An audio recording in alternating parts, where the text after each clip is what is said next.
الله الرحمن الرحيم. الحمد لله وكفى وسلام على عباده الذين اصطفى، أما بعد، فأعوذ بالله من الشيطان الرجيم. بسم الله الرحمن الرحيم. الحمد لله رب العالمين، الرحمن الرحيم، مالك يوم الدين. إياك نعبد وإياك نستعين. اهدنا الصراط المستقيم، صراط الذين أنعمت عليهم غير المغضوب عليهم ولا الضالين، آمين. صدق الله العظيم. محترم بزرگ و عزیز دوستوں، سورہ فاتحہ کی پہلی آیت کے تیسرے جملے کے سلسلے میں آپ حضرات کے سامنے گفتگو ہو رہی ہے۔ الحمدللہ رب العالمین میں رب سے متعلق گفتگو آپ حضرات کے سامنے گزشتہ مجلس میں کی گئی، اور گزشتہ مجلس میں یہ بتایا گیا کہ قرآن پاک میں اللہ تبارک و تعالی نے رب کا تعارف کرایا ہے۔ مختلف آیتوں کی روشنی میں اللہ تعالیٰ نے رب کا جو تعارف کرایا ہے وہ آپ کے سامنے پیش کیا گیا۔ اسی سے متعلق کچھ اور باتیں اس مجلس میں بھی عرض کی جائیں گی۔ علماء نے لکھا ہے کہ رب کا یہ جو لفظ ہے قرآن پاک میں 5 معانی کے لیے استعمال ہوا ہے، یعنی مختلف جگہوں پر اللہ تعالیٰ نے رب کا لفظ استعمال فرمایا ہے، تو رب کے 5 معنی الگ الگ جگہوں پر قرآن میں بیان کیے گئے۔ رب کا ایک معنی ہے بادشاہ، آقا، سردار۔ قرآن پاک میں اللہ تعالیٰ نے حضرت یوسف علیہ السلام کا واقعہ بڑی تفصیل کے ساتھ بیان فرمایا ہے۔ اس میں حضرت یوسف علیہ السلام کو زلیخا نے اپنی چال بازی کے ذریعے سے قید خانے میں اور جیل میں بند کروا دیا۔ یہ اللہ کا فیصلہ تھا اور اللہ کی مشیت تھی، جس کی وجہ سے حضرت یوسف علیہ السلام جیل میں بند کیے گئے۔ وہاں 2 لوگوں نے حضرت یوسف علیہ السلام کے سامنے اپنا خواب بیان کیا، اور خواب بیان کر کے اس کی تعبیر حضرت یوسف علیہ السلام سے انہوں نے پوچھی، تو حضرت یوسف علیہ السلام نے ان کے خوابوں کی تعبیر بیان فرمائی۔ تو ان میں سے ایک آدمی کو حضرت یوسف علیہ السلام نے تعبیر بتاتے ہوئے فرمایا کہ یا صاحب السجن اما احدکما فیسقی ربہ خمرا، اے میرے جیل کے ساتھیوں، قید خانے کے ساتھیوں، تم دونوں نے اپنا خواب مجھے سنایا، تو دونوں میں سے ایک آدمی کے خواب کی تعبیر یہ ہے کہ تم میں سے ایک آدمی اپنے بادشاہ کو شراب پلائے گا، فیسقی ربہ خمرا، اپنے بادشاہ کو شراب پلائے گا۔ تو یہاں اس آیت میں رب کا لفظ بادشاہ کے معنی میں استعمال ہوا ہے۔ اسی طرح اسی واقعے میں دوسری جگہ بھی اسی معنی میں رب کا لفظ استعمال ہوا ہے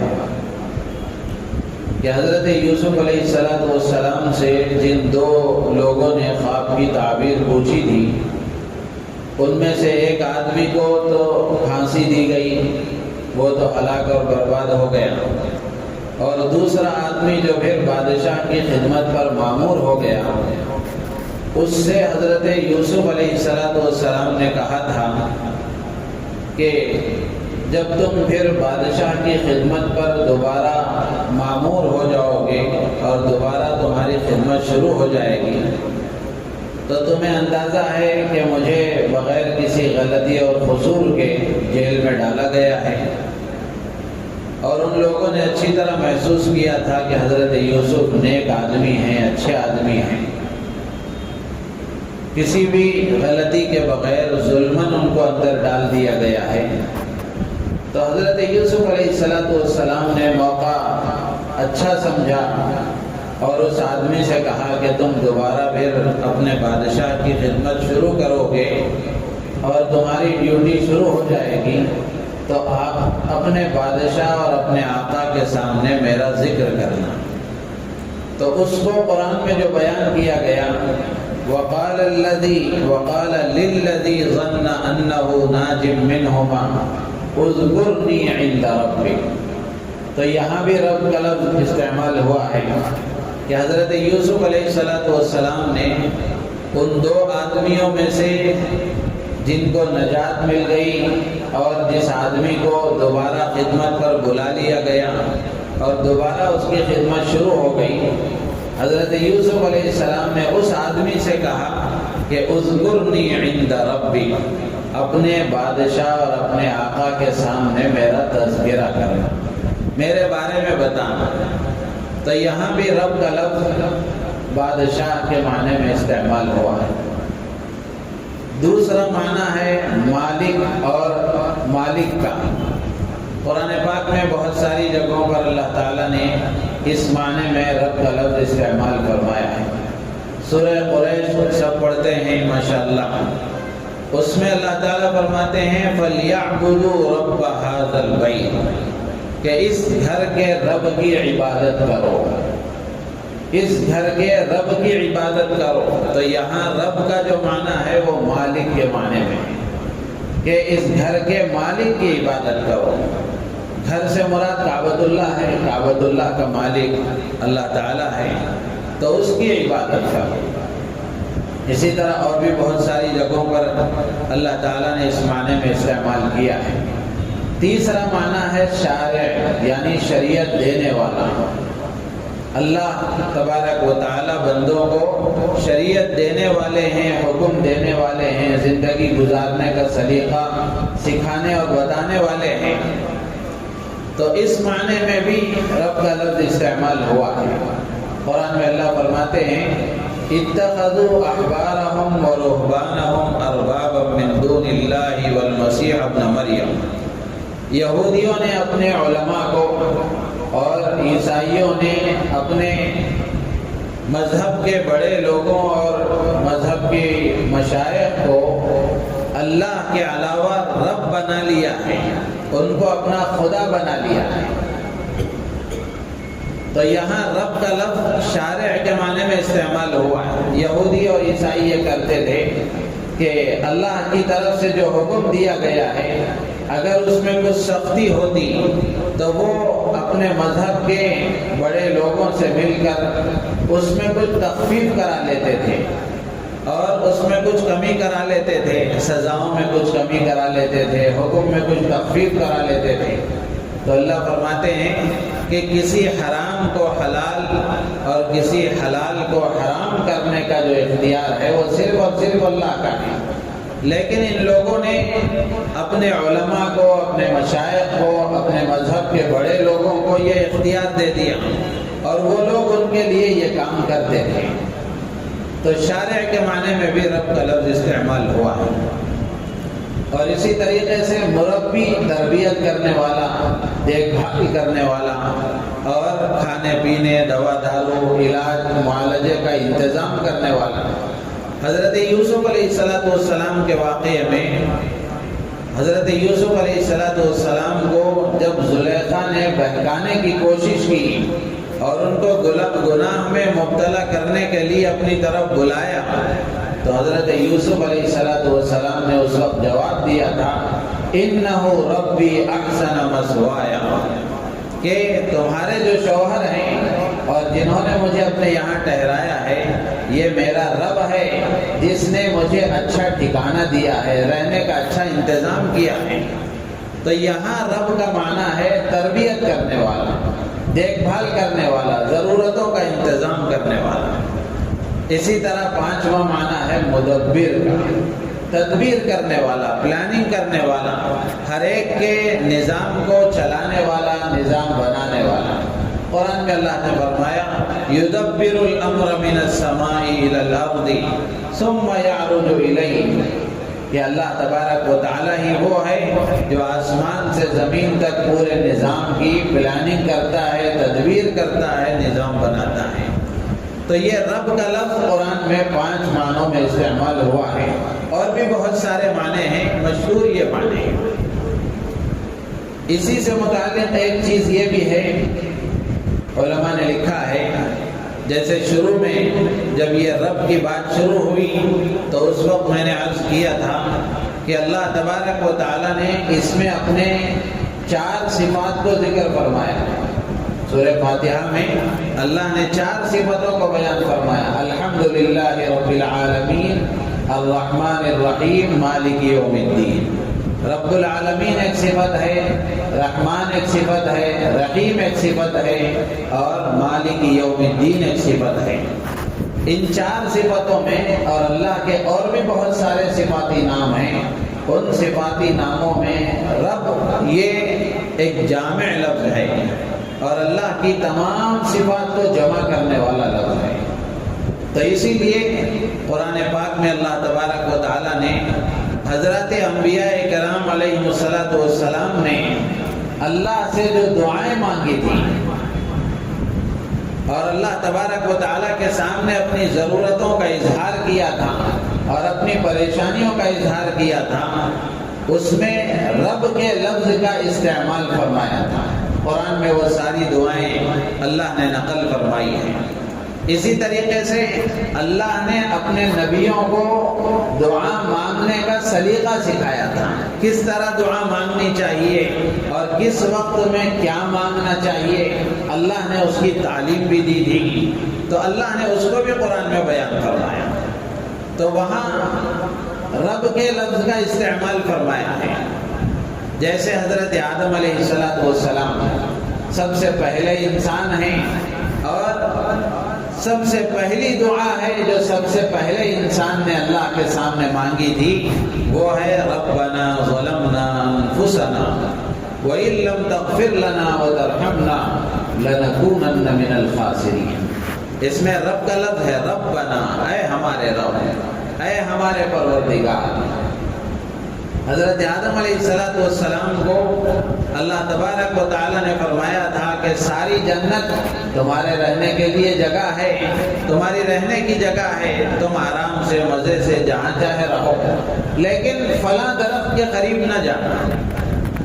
لیکن اللہ کے فیصلے کے مطابق شیطان کی باتوں میں آ کر حضرت آدم علیہ السلام اس درخت کے قریب چلے گئے۔ یہ سارا نظام تھا اللہ کا، سارا فیصلہ تھا اللہ کا۔ تب بالآخر یہ غلطی ہوئی جس کے نتیجے میں حضرت آدم علیہ السلام کو دنیا میں بھیج دیا گیا۔ تو حضرت آدم علیہ السلام اللہ تعالیٰ سے دعا مانگ رہے ہیں، ربنا ظلمنا انفسنا، اے ہمارے رب، ہم نے اپنے آپ پر ظلم کیا ہے، اپنی جانوں پر ظلم کیا ہے۔ وَإِن لَّمْ تَغْفِرْ لَنَا وَتَرْحَمْنَا، اگر تو ہمیں معاف نہ کرے، اگر تو ہم پر رحم نہ کرے، لَنَكُونَنَّ مِنَ الْخَاسِرِينَ، ہم نقصان اٹھانے والے ہو جائیں گے۔ ہمارا نقصان ہو جائے گا۔ اس میں حضرت آدم علیہ السلام نے اللہ کو رب کا لفظ کہہ کر پکارا کہ ربنا، اے ہمارے رب، ظلمنا انفسنا، ہم نے اپنے آپ پر ظلم کیا، ہم نے اپنی جانوں پر ظلم کیا۔ ظلم کرنے کا مطلب یہ ہے کہ ہم سے تیری نافرمانی ہو گئی، ہم سے گناہ ہو گیا۔ گناہ کرنا یہ گویا اپنے آپ پر ظلم کرنا ہے۔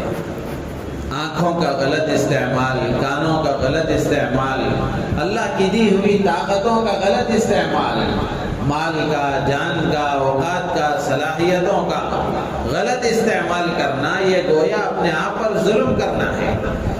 آدمی گناہ کرتا ہے تو یہ صرف اللہ کی نافرمانی نہیں ہے بلکہ اپنے آپ پر بھی ظلم ہے۔ کیوں؟ اس لیے کہ ظلم کہتے ہیں وضع الشیء فی غیر محلہ، جس چیز کی جو جگہ ہے اس چیز کو اس جگہ کے علاوہ دوسری جگہ رکھنا، یہ ظلم کہلاتا ہے۔ جیسے مثال کے طور پر جوتے ہیں، اس کی جگہ پیر ہے، اگر کوئی اٹھا کر سر پر رکھ لے تو یہ جوتوں کے ساتھ ظلم ہے۔ ٹوپی ہے، پگڑی ہے، اس کی جگہ سر ہے، اگر کوئی اٹھا کر پیر میں رکھ لے یہ اس کے ساتھ ظلم ہے۔ اسی طریقے سے آنکھیں اللہ نے دی ہیں، کان اللہ نے دیے ہیں، صلاحیتیں اللہ نے دی ہیں، طاقتیں اللہ نے دی ہیں، مال اللہ نے دیا ہے، دنیا میں زندگی گزارنے کا موقع اللہ نے دیا ہے۔ یہ کس لیے دیا ہے؟ تاکہ ہم اللہ کا حکم مانیں، اللہ کے بتائے ہوئے طریقے کے مطابق زندگی گزاریں۔ امام الانبیاء ہم سب کے محسن آقا حضرت محمد الرسول اللہ صلی اللہ تعالی علیہ وسلم کی پاکیزہ اور روشن نورانی تعلیمات کے مطابق زندگی گزاریں۔ اللہ نے ہمیں اس لیے دنیا میں پیدا کیا۔ اب آدمی اللہ کے حکم کو چھوڑ کر اور نبی پاک صلی اللہ تعالی علیہ وسلم کے مبارک اور پاکیزہ نورانی طریقوں کو چھوڑ کر زندگی گزارتا ہے تو گویا یہ اپنی زندگی کے ساتھ ظلم ہے، اپنی جان کے ساتھ ظلم ہے اور اپنے آپ پر ظلم ہے۔ اس لیے کہ اس کے نتیجے میں آخرت میں اس کو عذاب ہوگا، دنیا میں بھی پریشانیوں میں مبتلا ہوگا، تو یہ گویا اپنے آپ پر ظلم کرنا ہوگا۔ تو اس لیے حضرت آدم علیہ السلام کہتے ہیں ربنا ظلمنا انفسنا، اے ہمارے رب ہم نے اپنے آپ پر ظلم کیا، یعنی ہم سے گناہ ہو گیا، اے اللہ مجھ سے غلطی ہو گئی، مجھ سے گناہ ہو گیا۔ تو یہ اپنی غلطی کا اعتراف، اپنے گناہ کا اعتراف، جب بات آ گئی تو یہ بات بھی عرض کرو کہ بعض انسانوں کی طبیعتیں ایسی ہوتی ہیں کہ جب ان کے سامنے ان کی کوئی غلطی بتائی جائے کہ آپ سے یہ غلطی ہو گئی، آپ نے یہ غلط کام کر دیا، تو بعض طبیعتیں ایسی ہوتی ہیں کہ جیسے ہی کوئی غلطی بتائی جائے تو فوراً تعویل کرنا شروع کر دیتے ہیں، فوراً اس کی توجیہ بیان کرنا شروع کر دیتے ہیں، نہیں وہ بات ایسی نہیں ایسی ہے، ایسا نہیں ایسا ہے۔ غلطی ماننے کے لیے طبیعت تیار نہیں ہوتی۔ اسی لیے پڑوس کے گزر گئے حضرت مولانا مفتی محمد تقی عثمانی صاحب دامت برکاتہم، اللہ تعالیٰ ان کی عمر میں برکت عطا فرمائے، پورے عالم کے جو منتخب اور بڑے علماء ہیں ان میں سے ایک ان کا شمار ہوتا ہے۔ ان کی ایک کتاب ہے، ہر ہفتہ ان کے اصلاحی بیانات ہوتے ہیں، یوٹیوب پر بھی موجود ہے، تو ان کو کتاب کی شکل میں جمع کیا گیا ہے۔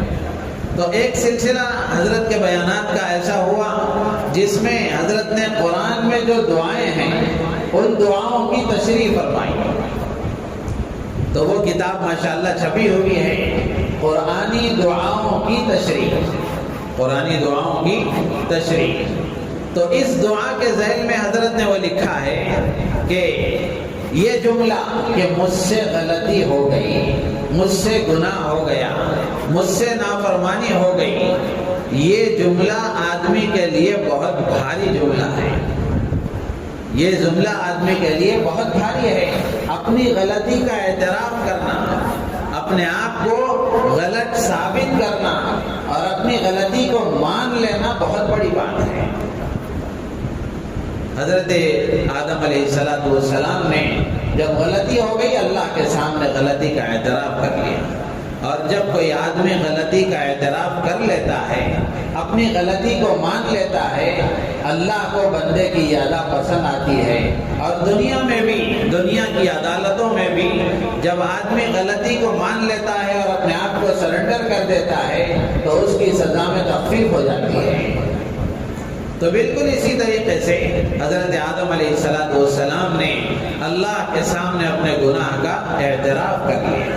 تو آدمی اللہ کے سامنے اپنے گناہوں کا اعتراف کرے کہ اللہ مجھ سے یہ گناہ ہو گیا، مجھ سے یہ گناہ ہو گیا، مجھ سے یہ نافرمانی ہو گئی۔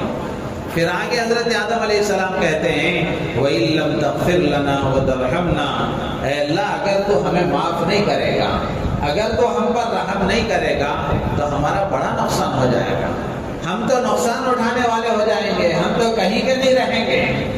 یہ دعا مانگنے کا انداز ہے۔ ظاہر سی بات ہے غلطیوں کو معاف کرنے والا اللہ کے علاوہ کون ہے؟ بندوں کے گناہوں کو معاف کرنے والا اللہ کے علاوہ کون ہے؟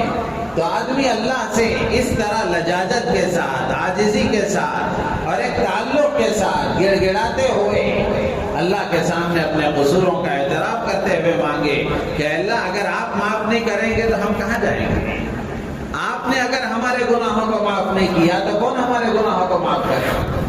تو ایک دعا کرنے کا انداز ہے جو حضرت آدم علیہ السلام کی دعا سے ہمیں ملتا ہے کہ بندہ اللہ سے لپٹ کر اور لپٹ کر اور اصرار کے ساتھ اللہ سے مانگے کہ اللہ آپ معاف کر ہی دیجیے، آپ معاف کر ہی دیجیے، آپ معاف اگر نہ بھی کرنا چاہیں تب بھی معاف کر دیجیے، اس لیے کہ آپ کے علاوہ ہم کہاں جائیں؟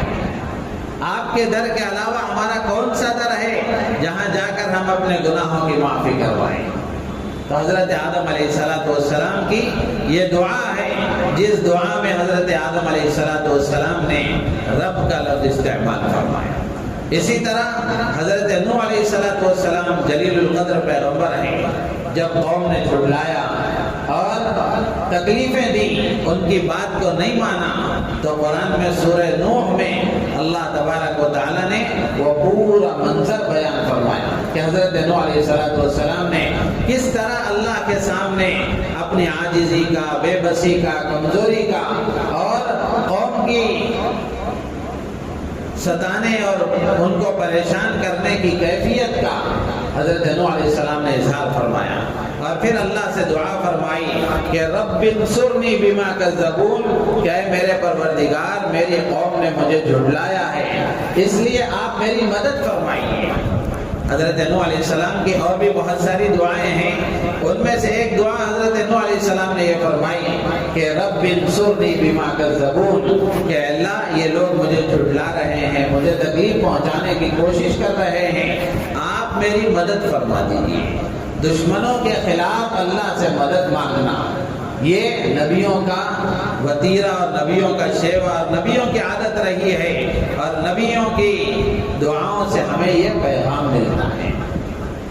اسی طریقے سے حضرت زکریا علیہ السلام، قرآن میں سورہ مریم ایک مشہور سورت ہے، 16ویں پارے میں سورہ کہف کے بعد میں، اس میں حضرت زکریا علیہ السلام کا قصہ پہلے رکوع میں اللہ نے بیان فرمایا۔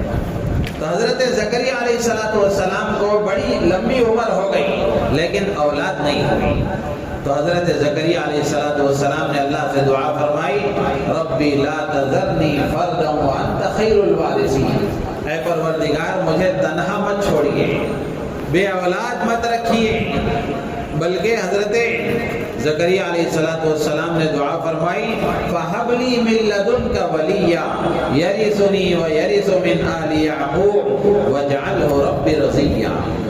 حضرت زکریا علیہ السلام نے دعا فرمائی کہ اے پروردگار مجھے اپنی طرف سے ایک نیک صالح بیٹا عطا فرما۔ کیوں اولاد مانگی تھی؟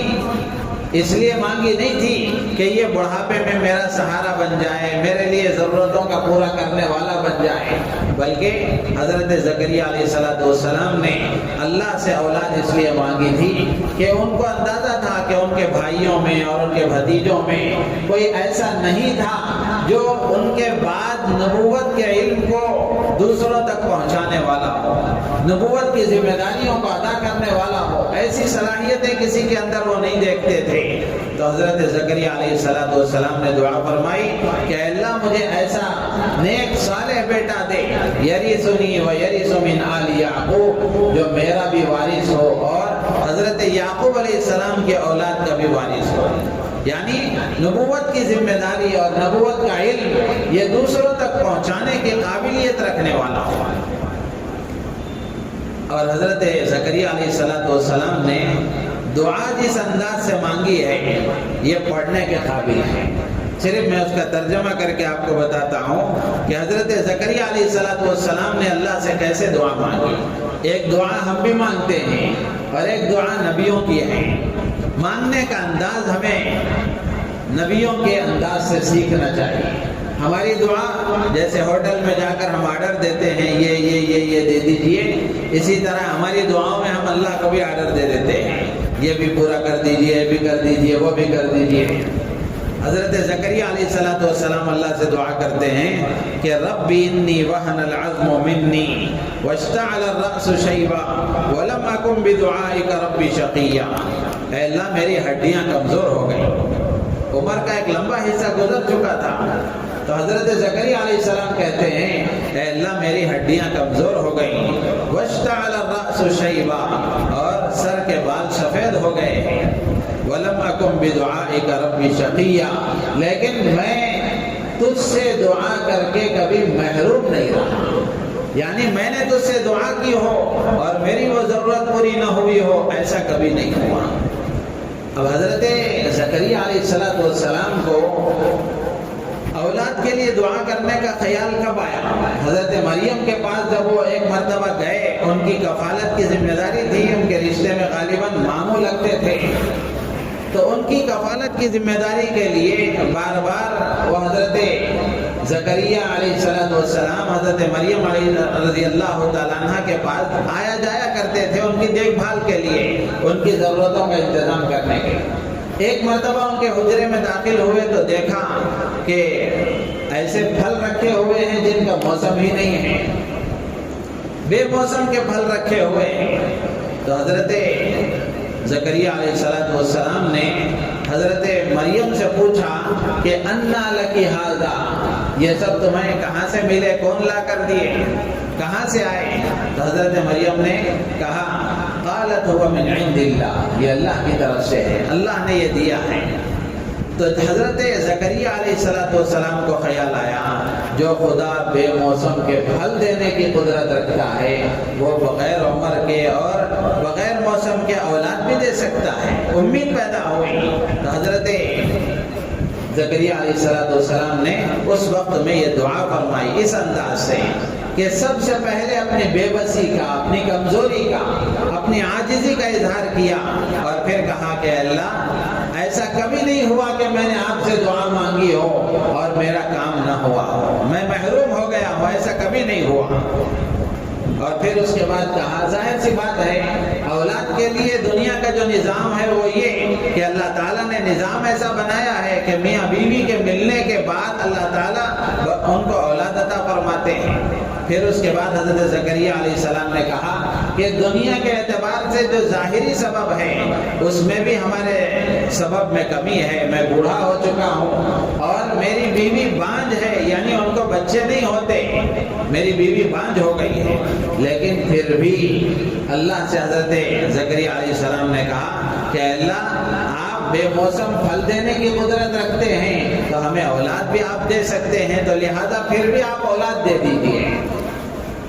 اللہ کی طرف سے یہ پیغام آیا کہ ہاں تمہیں لڑکا ہوگا جس کا نام یحییٰ ہوگا، نام بھی اللہ نے بتا دیا۔ اب جب حضرت زکریا علیہ السلام کو اللہ نے بتا دیا کہ ہاں لڑکا ہوگا، تو اب حضرت زکریا علیہ السلام اللہ سے پوچھتے ہیں اے اللہ کیسے ہوگا، کیسے ہوگا؟ یہ سوال اس لیے نہیں ہے کہ اللہ کے فیصلے پر کوئی شک تھا، اس لیے نہیں ہے، بلکہ اس لیے ہے کہ اللہ اولاد دینے کا جو دنیا کے اعتبار سے سبب اور ذریعہ ہے وہ تو میرے پاس موجود نہیں ہے، میری بیوی بانجھ ہے۔ اب آپ کوئی ایسی علامت بتا دیجئے جس سے میں سمجھ جاؤں کہ میری بیوی حاملہ ہو چکی ہے اور اولاد اب ہونے والی ہے۔ اللہ نے بتایا کہ 3 دن ایسے گزریں گے کہ تمہاری زبان بند ہو جائے گی، یعنی تم بول نہیں سکو گے، لوگوں کو بولنا چاہو گے تمہاری زبان نہیں چلے گی، اشارے سے تم بات کرو گے۔ تو ایک وقت آیا حضرت زکریا علیہ السلام اپنے امتیوں سے کچھ کہنا چاہتے تھے لیکن زبان سے بول نہیں نکلے، تو پھر انہوں نے سمجھ لیا کہ اب اولاد ہونے والی ہے۔ تو یہاں علماء نے لکھا ہے کہ حضرت زکریا نے تو پہلے دعا کی کہ اے اللہ اولاد دے دیجئے، جب اللہ کی طرف سے آیا یہ فیصلہ آیا کہ ہاں اولاد ہوگی تو اب اللہ سے پوچھتے ہیں اللہ کیسے ہوگی؟ تو یہ اللہ کے ساتھ تعلق کا اور اللہ تبارک و تعالیٰ کے ساتھ بندے کے تعلق کی بات ہے۔ تو اس وقت اللہ تبارک و تعالیٰ نے حضرت زکریا علیہ السلام کو اولاد عطا فرمائی۔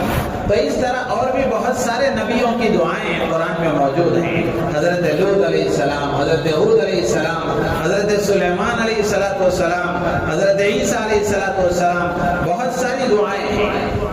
تو اس لیے قرآن کی دعاؤں کو اگر ہم پڑھیں گے اور نبیوں کی دعاؤں کو اگر ہم پڑھیں گے تو اس سے دعا مانگنے کا طریقہ معلوم ہوگا۔ تو یہاں تک رب کی بات ہوگی۔ اس کے بعد ہے العالمین، رب العالمین۔ یہ عالمین عالمون کی جمع ہے، عالم علامت سے ہے یعنی پہچان کرانے والا۔ تو پوری کائنات کو عالمین اسی لیے کہا جاتا ہے کہ کائنات کی ہر چیز اللہ کے وجود پر دلالت کرتی ہے۔ عربی کا شاعر کہتا ہے وَفِي كُلِّ شَيْءٍ آیَةٌ تَدُلُّ عَلَىٰ أَنَّهُ وَاحِدٌ، کہ اللہ کائنات کی ہر چیز میں دلیل ہے اس بات کی، اور کائنات کی ہر چیز بتاتی ہے کہ اس کا پیدا کرنے والا ہے، اس کا نظام چلانے والا ہے، وہ اکیلا ہے، تنہا ہے، اس کا کوئی شریک نہیں ہے۔ تو یہاں عالمین سے کیا مراد ہے؟ حضرت مفسرین نے، امام قرطبی رحمۃ اللہ علیہ نے 6 قول نقل کیے ہیں، مختصر عرض کر کے میں اپنی بات ختم کروں گا۔ ایک قول تو یہ ہے کہ عالمین سے مراد اللہ کے علاوہ ہر چیز مراد ہے، اس لیے کہ سب کا اللہ رب ہے، سب کا اللہ خالق ہے، سب کا اللہ مالک ہے۔ تو کائنات کے علاوہ اللہ کے علاوہ کائنات کی ہر چیز اللہ عالمین سے مراد ہے۔ اور دوسرا قول یہ ہے جو حضرت عبداللہ ابن عباس رضی اللہ تعالیٰ عنہما فرماتے ہیں کہ عالمین سے مراد انسان اور جنات ہیں۔ رب العالمین یعنی انسان کا رب ہے، انسانوں کا رب ہے اور جنات کا رب ہے۔ اور بعض مفسرین کا کہنا یہ ہے کہ یہاں مراد ذوی العقول، عقل والے مراد ہے، یعنی انسان، جنات، فرشتے اور شیاطین، یہاں یہ 4 مراد ہیں۔ اور حضرت وہاب ابن منبہ رحمۃ اللہ علیہ کہتے ہیں کہ اللہ تبارک و تعالیٰ نے 18,000 عالم پیدا فرمائے ہیں، ان میں سے ایک دنیا بھی ہے۔ اور حضرت ابو سعید خدری رضی اللہ تعالیٰ عنہ فرماتے ہیں مشرق سے لے کر مغرب تک یہ پوری دنیا ایک عالم ہے، اور اللہ نے ایسے 40,000 عالم پیدا فرمائے ہیں۔ اور امام مقاتل رحمۃ اللہ علیہ ایک بڑے مفسر ہیں، وہ کہتے ہیں کہ اللہ نے 80,000 عالم پیدا فرمائے ہیں، 40,000 زمین پر خشکی میں ہیں اور 40,000 سمندر پانی میں ہیں۔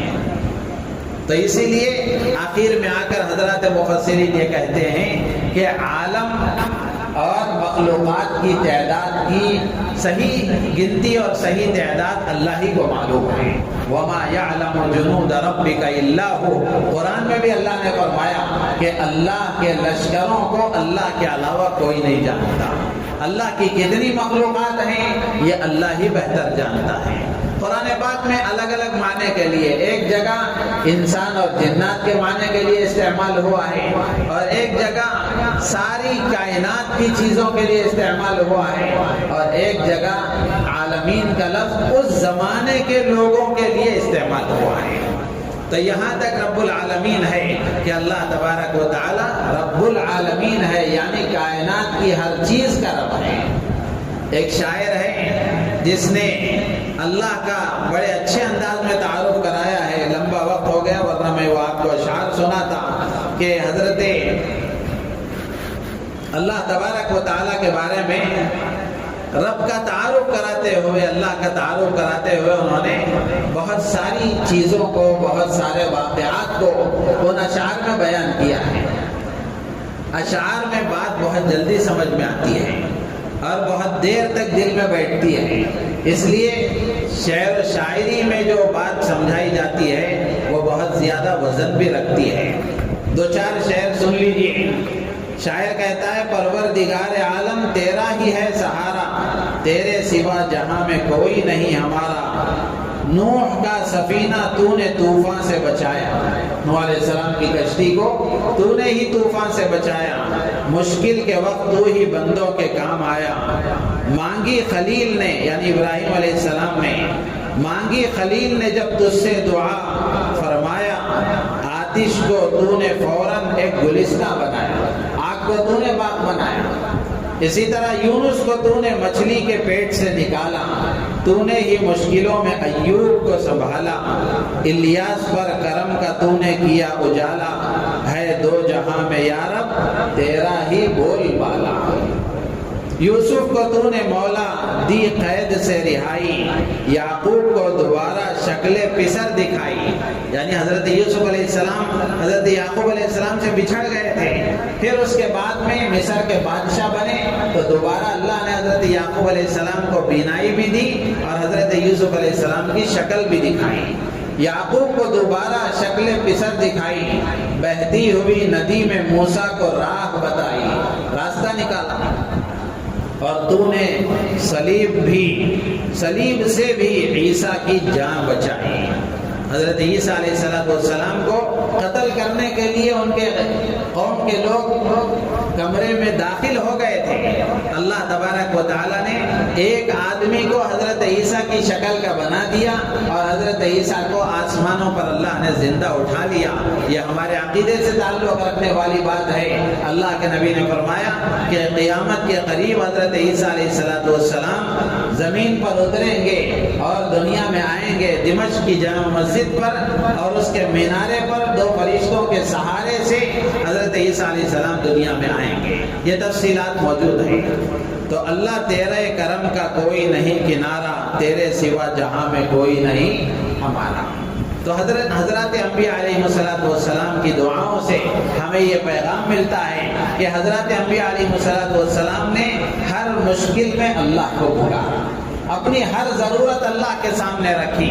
تو جب بندوں کو کوئی ضرورتیں پیش آئیں، جب بندے کسی پریشانی میں مبتلا ہو جائیں، تو نبیوں کی دعاؤں سے ہمیں یہ پیغام ملتا ہے کہ ہمیں بھی اللہ ہی کی طرف متوجہ ہونا ہے، اس لیے کہ حاجت روا، مشکل کشا، قاضی الحاجات، دافع البلیات صرف اور صرف اللہ کی ذات ہے۔ اللہ ہی مشکلیں حل کرنے والا ہے، اللہ ہی ضرورتوں کا پیدا کرنے والا ہے اور اللہ ہی ضرورتوں کا پورا کرنے والا ہے۔